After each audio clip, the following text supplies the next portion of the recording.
There was a time when I looked in the mirror and saw a version of myself that didn't match the one I held in my heart. I was shorter than I wanted to be, and I was struggling financially. But more than anything, I was caught in a loop, reacting to what I saw, believing what the outer world showed me, instead of creating from within.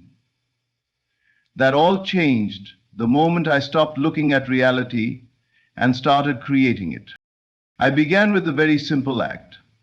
I imagined myself taller, not wishing, not hoping, imagining. I would close my eyes and feel myself looking down slightly as someone taller would. I imagined walking through doorways with a new sense of proportion. I imagined others commenting casually on how I seemed taller than they remembered. And at first, nothing changed. But I did not waver. I knew what I imagined was the truth, not because I saw it, but because I claimed it. I refused to return to the old image of myself. I refused to measure my height or doubt the process. I lived from the new state, walked differently, stood differently, felt differently, and slowly, almost imperceptibly at first, my body began to obey. Subtle shifts in posture, stretch and presence occurred. Friends began to ask if I'd been working out or if I was wearing new shoes. But I wasn't. Something deeper was happening. My body was aligning to my consciousness. At the same time, I turned this inner power toward wealth. I was tired of scraping by, of counting coins, of feeling small, not just in stature, but in life. I imagined differently. I pictured myself living richly, not someday, but now. I imagined paying for things with ease, receiving with gratitude, giving without fear. I imagined myself in spaces of luxury, not as a visitor, but as one who belonged. I stopped asking, how will I afford this? And started assuming, of course, it's mine. I changed my conversations. When doubts came, I did not entertain them. I turned within and reminded myself, you are the rich one now. You live in abundance. And so I persisted, and reality yielded. Unexpected income arrived. Opportunities flowed. People I hadn't heard from in years reappeared with ideas, collaborations, even gifts. My bank account began to reflect the abundance I held in consciousness. And still, I did not react to the numbers. I remained faithful to the state of wealth. This is the truth I discovered. You are not here to observe the world. You are here to command it. The body obeys. Money obeys. The world bends, not to effort, but to assumption. Not to wishing, but to dwelling in the end. And so I ask you, not to strive, but to assume. Stand tall now. Before the mirror agrees. Walk wealthy now. Before the world catches up. Speak as the fulfilled one before a single thing changes. Because the moment you do, you'll discover what I discovered. You are the cause, the world is the effect. And when you change your state, everything must follow. Everything I experienced, every shift in my body, every increase in my wealth, every new chapter of my life, began not in the world, but in my imagination. The world only echoed back what I first dared to entertain in the silence of my inner mind. Imagination is not a daydream. It is not idle fantasy or mere escapism. Imagination is the blueprint, the sacred template from which reality takes its shape. Just as an architect does not build with bricks before he sketches with vision, we too must construct our lives with inner images before we lay hands on physical matter. Long before anything changed, I would see myself differently within. When I was tired of struggling financially, I didn't look to the outside for solutions. I closed my eyes and reimagined myself. Abundant, secure, generous. I saw myself entering rooms with confidence, paying for things with ease, feeling the freedom of not worrying about money. I did not beg for change. I became the change in imagination. When I wished to grow taller, I did not reach for magic pills or external validations. I imagined myself taller. I saw myself walking differently, feeling differently. I saw others responding to me as if I were already changed. And though my senses screamed otherwise, I persisted in the inner image. The outer world eventually had no choice. It conformed. This is the great secret few realize. Imagination is not fiction. It is causation. You are not imagining for fun. You are imagining to create. Your life is the mirror. Your imagination is the face. So many wait for proof before they believe, for evidence before they accept. But the one who knows the truth of imagination acts in reverse. They believe and then they see. They accept the new image and the world rearranges. You do not need to know how it will unfold. You are not the orchestrator of method.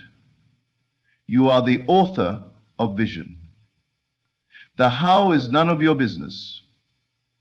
It will come to pass in its own strange, natural way. The body will obey, circumstances will shift, people will rise to play roles they don't even realize they've been cast in. Why? Because you imagined it, and that imagination, sustained in faith, becomes law. Every moment of imagination is a seed. You are planting constantly. Are you planting lack or abundance? Fear or confidence?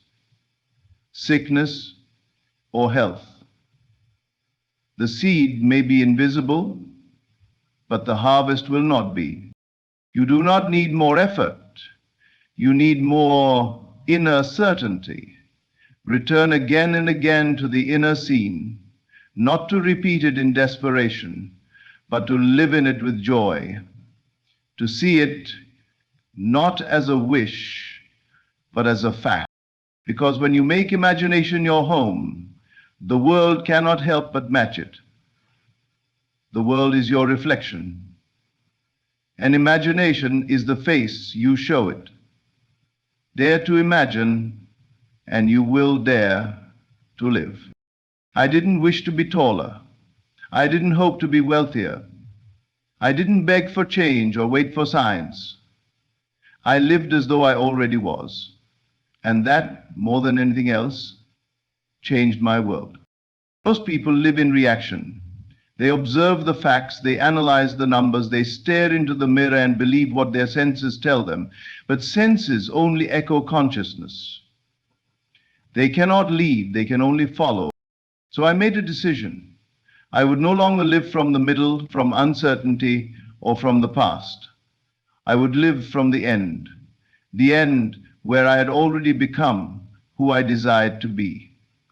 The end where I already stood taller, moved richer, spoke confidently, and lived effortlessly.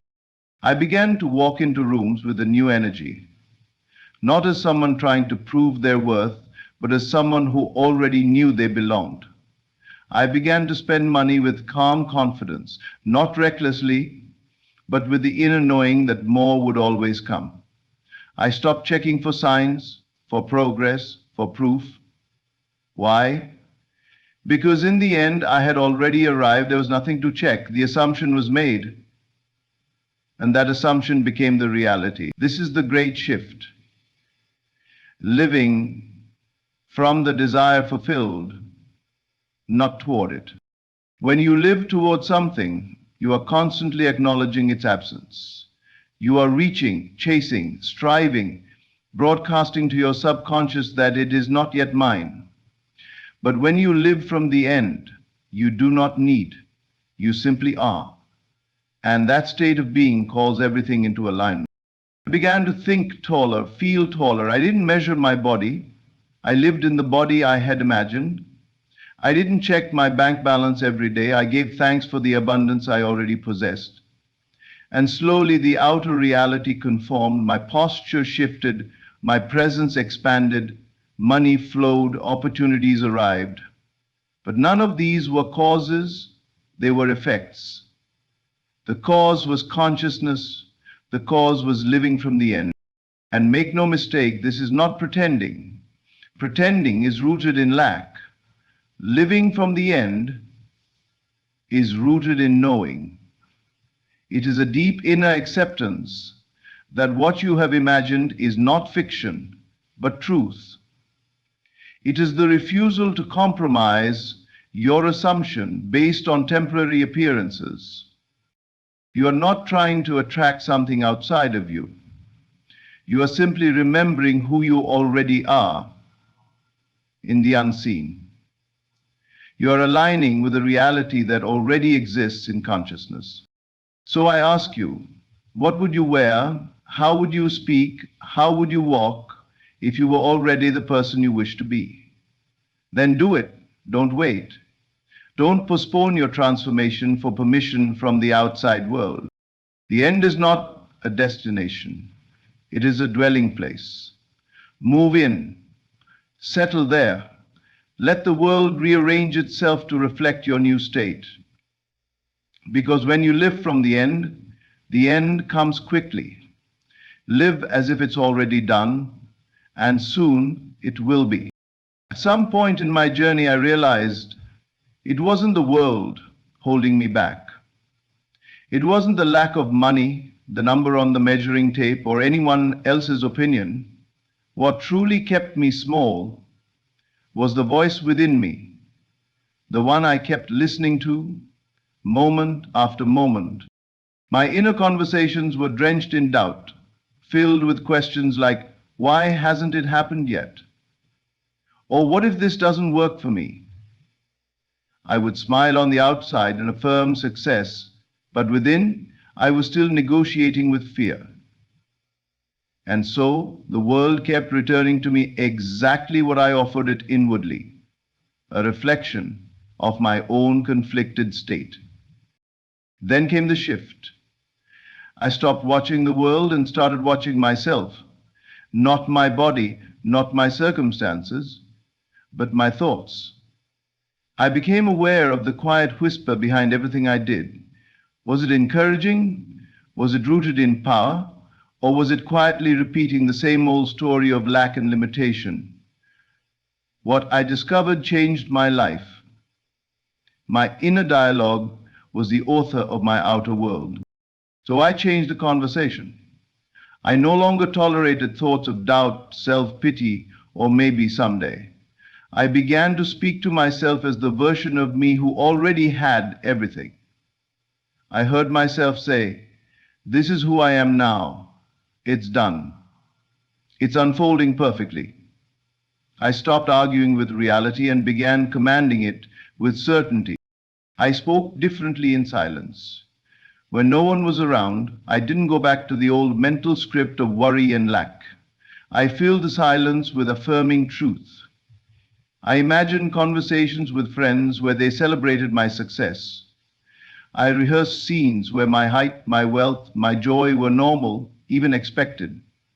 I praised myself inwardly for becoming what I already was in consciousness.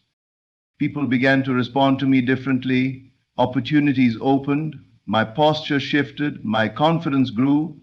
Not because the world changed, but because my mindset did. The shift was internal, but the evidence was undeniable. You see, the world listens to the conversation you have with yourself when no one is watching. It doesn't react to your public affirmations. It reacts to your private assumptions. Every quiet word you say to yourself is a seed. Every phrase, every inner replay, every imagined argument or celebration is a blueprint. What you rehearse in thought becomes your stage in life. You don't have to fix the world. You don't have to force others to treat you differently. You only have to change what you accept as true within. Because what you consistently say to yourself, you eventually believe. And what you believe, you inevitably live. So watch your inner speech. Speak with power. Interrupt the voice of limitation with one of truth and vision. Let your mind become a sacred space where only the desired outcome is discussed. Because once you change the conversation within, the world has no choice but to listen. Talk to yourself as the one who has already won, and soon you will. The wealth I now live in didn't come from effort, from hustle, or from chasing opportunities. It came the moment I became the version of myself who already had it. It wasn't about doing more, it was about being different. Money, like everything else in life, responds to identity, not desperation. For years, I tried to fix the outside. I looked for better strategies, more jobs, quicker solutions. But no matter how much I tried, money always seemed just out of reach. I earned it, but I couldn't hold it. I wanted more, but my inner state kept declaring, I am someone who lacks. And so the world had no choice but to mirror that belief. Then came the shift. I stopped asking, how do I get money, and started asking, who am I being? Because I finally understood money flows where identity aligns. And if I was still thinking like someone who lacked, I would keep living in lack, no matter how much passed through my hands. So I changed not my income first, but my image. I no longer saw myself as someone trying to become wealthy. I became in consciousness someone who already was. I thought differently. I carried myself with quiet confidence. I acted with intention. I spoke less about what I couldn't afford and more about what I was already welcoming. I imagined a version of myself who didn't panic about bills, who tipped generously, who gave without fear, who received without guilt. And then I started being that version. Not recklessly, but faithfully. I stopped asking life for proof. I started showing life who I am. And then money came. Not all at once, not through lottery wins or fantasies, but through new channels, fresh ideas, bold decisions. Money began to find me because I had become a place where wealth felt at home.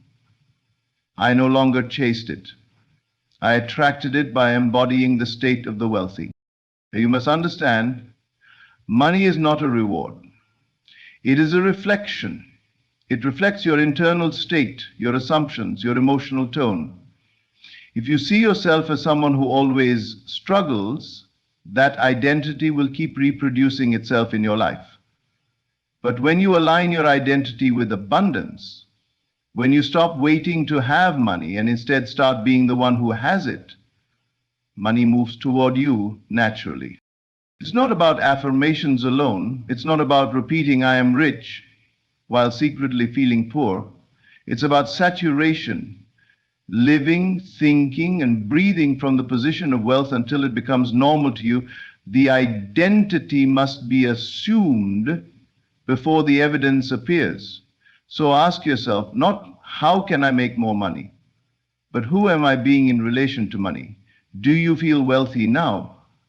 Do you carry yourself like someone who trusts money will always come? Do you expect the best or fear the worst? Money is listening to your identity.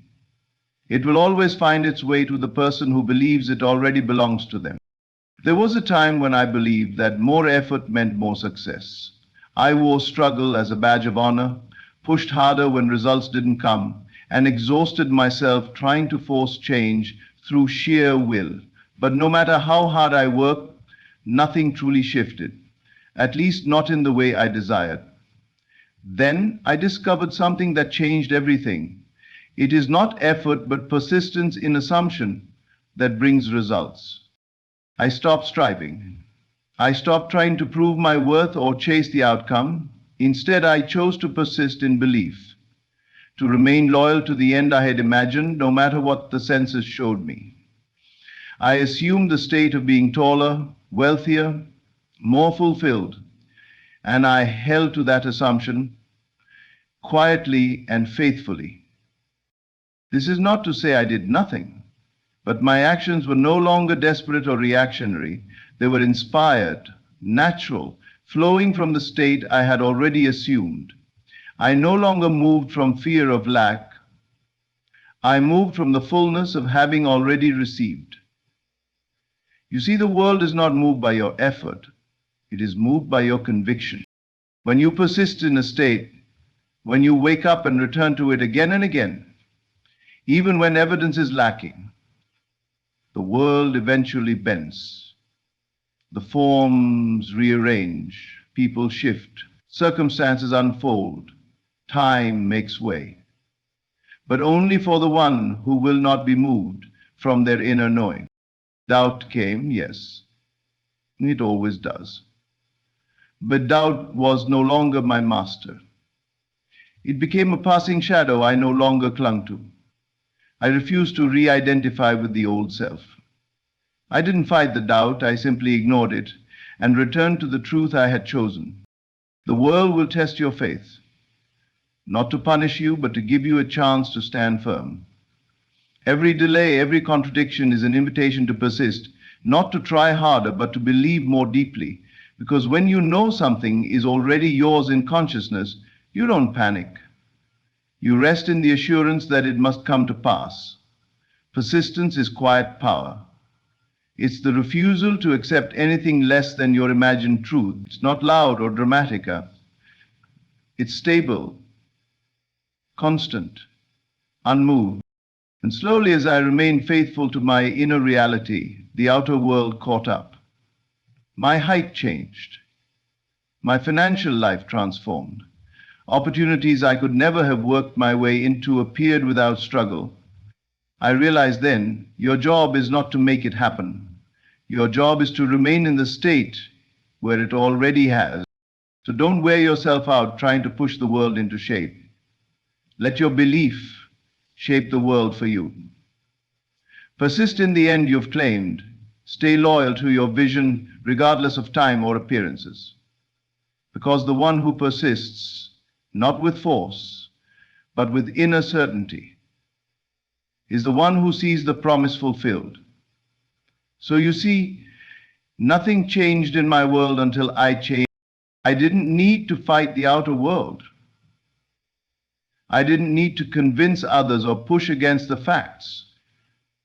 I only needed to assume the state, persist in that assumption, and allow the world to mirror what I dared to claim in silence. Imagination became my blueprint. Living from the end became my anchor. I rewrote the script of my inner dialogue, and the world read every line back to me as fact. My body, once fixed in limitation, bent to the persistent vision I held. My finances, once chaotic and uncertain, began to flow as I aligned with the identity of abundance. And none of it came from striving. It came from steady, quiet, unwavering belief. This is not about pretending. This is not about forcing. It's about knowing that consciousness is the only cause, and that what you are within, you must become without. You already are everything you seek to be.